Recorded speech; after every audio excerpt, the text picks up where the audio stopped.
POCSO ಪ್ರಕರಣದಲ್ಲಿ ಸಹಾಯದ ಹೆಸರಿನಲ್ಲಿ ಲಂಚ.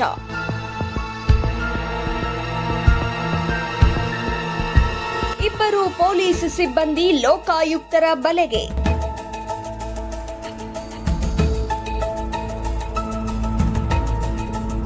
₹10,000 ಲಂಚ ಸ್ವೀಕಾರ ವೇಳೆ ರೆಡ್ ಹ್ಯಾಂಡ್.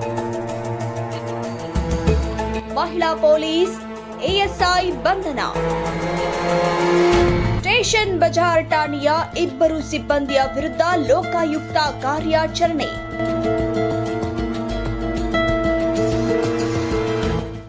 ಪೋಕ್ಸೋ ಪ್ರಕರಣದಲ್ಲಿ ಸಹಾಯ ಮಾಡುವುದಾಗಿ ಹೇಳಿ ಲಂಚಕ್ಕೆ ಬೇಡಿಕೆ ಇಟ್ಟಿದ್ದ ಆರೋಪದ ಮೇಲೆ ಸ್ಟೇಷನ್ ಬಜಾರ್ ಪೊಲೀಸ್ ಠಾಣೆಯ ಮಹಿಳಾ ಪೊಲೀಸ್ ಸಿಬ್ಬಂದಿ ಹಾಗೂ ಎಎಸ್ಐಯನ್ನ ಕರ್ನಾಟಕ ಲೋಕಾಯುಕ್ತ ಅಧಿಕಾರಿಗಳು ಬಲೆಗೆ ಬೀಳಿಸಿ ಬಂಧಿಸಿರುವ ಘಟನೆ ಕಲಬುರಗಿಯಲ್ಲಿ ನಡೆದಿದೆ.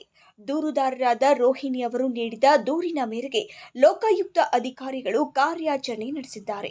ಪ್ರಕರಣದಲ್ಲಿ ಸಹಾಯ ಮಾಡುವುದಾಗಿ ಭರವಸೆ ನೀಡಿ ಆರಂಭದಲ್ಲಿ ₹1,000 ಲಂಚ ಸ್ವೀಕರಿಸಿದ್ದ ಮಹಿಳಾ ಪೊಲೀಸ್ ಸಿಬ್ಬಂದಿ ಜ್ಯೋತಿ ಎಂಪಿಸಿ ನಂತರ ಉಳಿದ ಹಣವನ್ನ ನೀಡುವಂತೆ ಒತ್ತಾಯಿಸಿದ್ರು ಎನ್ನಲಾಗಿದೆ. ಆರೋಪದ ಪ್ರಕರಣ ಪೋಕ್ಸೋ ಪ್ರಕರಣದಲ್ಲಿ ನೆರವು ನೀಡಲು ಸಾರ್ವಜನಿಕ ಅಭಿಯೋಜಕರಿಗೆ ಹಣ ನೀಡಬೇಕಾಗುತ್ತದೆ ಎಂದು ಹೇಳಿ ಮೊದಲಿಗೆ ₹1,000 ಪಡೆದುಕೊಂಡಿದ್ದ ಜ್ಯೋತಿ ಅವರು ನಂತರ ತಮಗೆ ಹಾಗೂ ಠಾಣೆಯ ಎಎಸ್ಐ ಶಿವಶರಣಪ್ಪ ಅವರಿಗೆ ತಲಾ ₹5,000ರಂತೆ ಒಟ್ಟು ₹10,000 ಲಂಚ ನೀಡುವಂತೆ ಬೇಡಿಕೆ ಇಟ್ಟಿದ್ದರು ಎಂದು ದೂರಿನಲ್ಲಿ ಉಲ್ಲೇಖಿಸಲಾಗಿದೆ.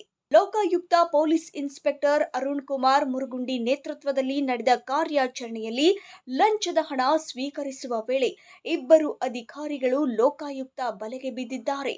ಸ್ಟೇಷನ್ ಬಜಾರ್ ಪೊಲೀಸ್ ಠಾಣೆಯ ಎಎಸ್ಐ ಶಿವಶರಣಪ್ಪ ಅವರು ರೊಕ್ಕದ ವ್ಯವಸ್ಥೆ ಏನಾಯಿತು ಎಂದು ವಿಚಾರಿಸಿದ್ದು, ಮಹಿಳಾ ಪೊಲೀಸ್ ಸಿಬ್ಬಂದಿ ಜ್ಯೋತಿಯವರು ಸಹ ಹಣದ ಬಗ್ಗೆ ಒತ್ತಡ ಹೇರಿದರು ಎಂದು ದೂರಿನಲ್ಲಿ ತಿಳಿಸಲಾಗಿದೆ.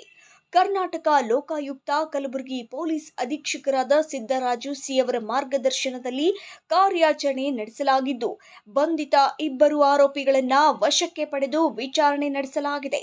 ಪ್ರಕರಣದ ತನಿಖೆ ಪೂರ್ಣಗೊಂಡ ನಂತರ ಆರೋಪಿಗಳನ್ನ ನ್ಯಾಯಾಲಯದ ಮುಂದೆ ಹಾಜರುಪಡಿಸಿ ನ್ಯಾಯಾಂಗ ಬಂಧನಕ್ಕೆ ಒಪ್ಪಿಸಲಾಗುವುದು ಎಂದು ಲೋಕಾಯುಕ್ತ ಮೂಲಗಳು ತಿಳಿಸಿವೆ.